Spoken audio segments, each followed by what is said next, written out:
मल्लखांब खेळाचं भविष्य काय? मल्लखांबपटूंना शासकीय नोकऱ्यांमध्ये स्थान देण्यात आलेलं आहे. ओके. हे दत्ताराम दुदमचं उदाहरण सांगितलं. त्याला मुख्यमंत्र्यांच्या स्वेच्छाधिकारात 5% मध्ये त्याला अकोमोडेशन घर मिळालं त्याला. शंकरराव चव्हाण तेव्हा मुख्यमंत्री होते आणि माधवराव सिंधिया रेल्वे मिनिस्टर होते. त्यांनी त्याला रेल्वे जॉब दिला आणि ही वॉज ज्युनियर क्लार्क म्हणून रेल्वेमध्ये लागला तो. पण हे प्रयत्न अजून खूप वाढले पाहिजेत. म्हणजे खेळाडूंना शेवटी काय असतं, आपण एवढी वर्ष मेहनत केली, एवढी वर्ष आपण थोडं अभ्यासाकडे म्हणा किंवा कुटुंबाकडे म्हणा दुर्लक्ष केलं आणि चांगले रिझल्ट्स दिलेत, तर आता आपल्याला कुठेतरी एक स्थैर्य यावं, एक नोकरी मिळावी, पैसा मिळावा, प्रसिद्धी शेवटी मिळावी. ते तर ही अपेक्षा असते. अपेक्षा असते. ते जर पूर्ण झालं तर अधिकाधिक मुलं या क्षेत्राकडे वळतील.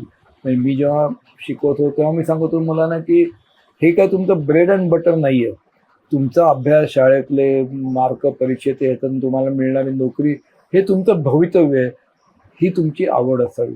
जसं मी माझ्या बाबतीत केलं की mallakhamb was not my profession. मी आत्तापर्यंत मल्लखांबपासून एक पैसा पण कधी मानधन किंवा वेतन घेतलेलं नाही आहे. मी 3 अंधशाळांमधून मुलांना शिकवत होतो, तिकडेही घेतलं नाही. समर्थमध्ये गेली 50 वर्ष शिकवते मी, एक पैसाही मी मानधन वेतन घेत नाही. किंवा ज्या ज्या ठिकाणी परदेशात पण मी गेलो शिकवायला, मी त्यांच्याकडनं एक पैसाही कधी घेतला नाही. कारण ते माझं उदरनिर्वाहाचं साधन नव्हे. तुम्हाला काय द्यायचं ना, तुम्ही संस्थेला देणगी म्हणून द्या, तुम्हाला संस्थेची पावती मिळेल त्याच्यासाठी. पण मला असं वाटतं की मला मल्लखांबाने जे दिलंय त्याच्याकडे मी मल्लखांबाला काहीतरी द्यायला पाहिजे. मी मल्लखांबाला काय देऊ शकतो याचा विचार मी केला पाहिजे. मल्लखांबातून मी काय घेऊ शकतो याचा विचार नाही केला पाहिजे. तसं जर आपण म्हटलं तर नोकऱ्या किती असतात आणि खेळाडू किती संख्येने असतात, तर सगळ्यांना नोकरी काही मल्लखांबामुळे मिळणार नाहीये.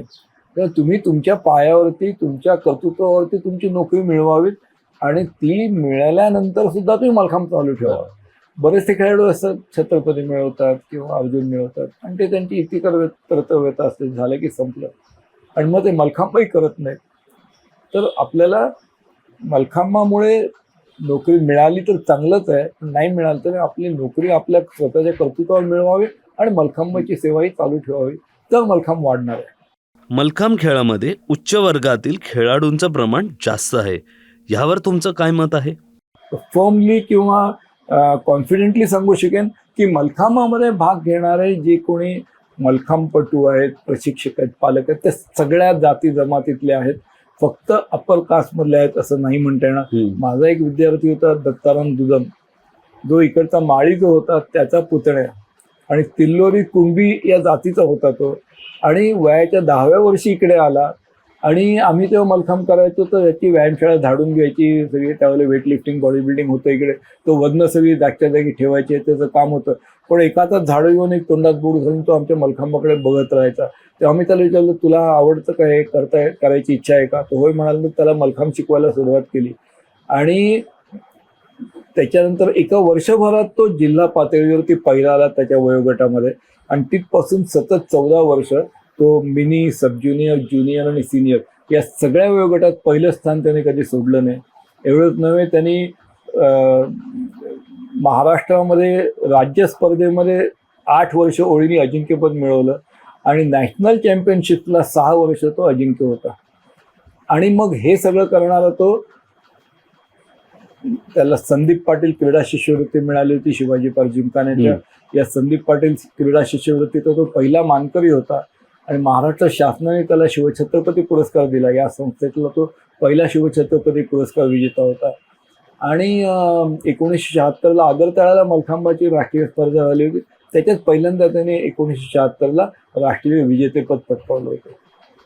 पण तो आणि त्याच्याबरोबरीने बरीच मुलं आज इकडे आजही आहेत की जे थोड्याशा खालच्या दर्जाची म्हणून आपण, खालच्या जातीतली म्हणून आपण, ज्यांची आईवडील रस्त्यावरती भाजी विकायला बसतात किंवा मासे विकणारे मच्छीमार आहेत, त्यांची मुलं सुद्धा इकडे येतात आणि ते सुद्धा मल्लखांब चांगल्या प्रकारे करतात. तर ते डिस्टिंक्शन या ठिकाणी नाहीये. सामान्य वर्गीय माणसाला मल्लखांब हा खेळ खिशाला परवडणारा आहे का? संस्थेची फी आम्ही जाणीवपूर्वक महिन्याला 30 रुपये ठेवलेली आहे की जी कोणालाही अफोर्ड करता येईल. म्हणजे आज इकडे 5-5 आकडी पगार घेणाऱ्या मोठमोठ्या कॉर्पोरेट्समध्ये काम करणाऱ्या पालकांची सुद्धा मुलं येतात आणि मग अशी म्हटलं असं रस्त्यावरती भाजी विकणाऱ्या मुलांची मासे विकणाऱ्यांची मुलं सुद्धा येतात. सगळ्यांना ऍट पार वागवलं जातं. सगळ्यांना फी तेवढीच आहे. कोणालाही मी एवढे कमावतो म्हणून मला फी जास्ती नाही. हा, तुम्हाला जे काही द्यायचं ते मासिक देणगी योजनेमध्ये जा. दरमहा 1000 रुपये देईन, दरमहा 5000 देईन, तुम्हाला त्याची पावती मिळेल, पण फी मात्र आहे तेवढीच असणार. सो अशी सोय आहे की कोणाला काही दानगी द्यायची असेल तर ते वेलकम.